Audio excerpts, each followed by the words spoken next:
আজকের দিনটা আমার জীবনে কখনো ভুলবো না। চলন্ত অবস্থায় হঠাৎ করে রাস্তার মাঝে একটি ছাগল চলে আসে, এসে আমার বাইকের নিচে পড়ে যায়। হঠাৎ করে ব্রেক না করার ফলে একটি বড় ধরনের দুর্ঘটনা ঘটে যায়। সবচেয়ে কষ্টের বিষয় হলো ছাগলটা ছিল প্রেগনেন্ট। আমার বাইকের স্পিড ছিল 50। হঠাৎ করে গাড়ি পড়ে গিয়ে রাস্তার মাঝে বেশ কিছু দূর ঘষে যায়। ঈশ্বরের আশীর্বাদে বড় কোনো ইনজুরি হয়নি, শুধু হাতে এবং পায়ে সামান্য আঘাত পেয়েছি।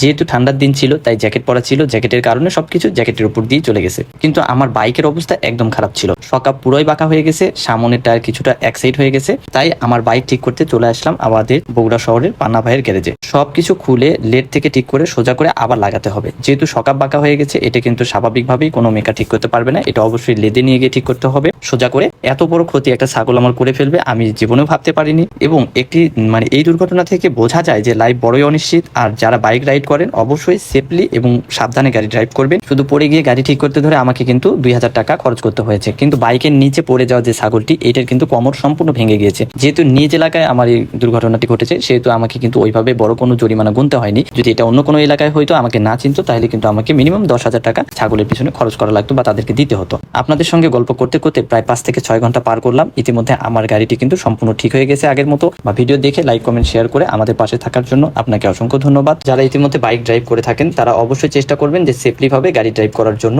যাতে মাথা ঠান্ডা রেখে সবসময় গাড়ি চালানোর চেষ্টা করবেন। বড় কোনো দুর্ঘটনা যাতে না ঘটে বা বড় কোনো দুর্ঘটনা থেকে রক্ষা পাওয়ার জন্য অবশ্যই ঈশ্বরের কাছে আশীর্বাদ চেয়ে নেবেন।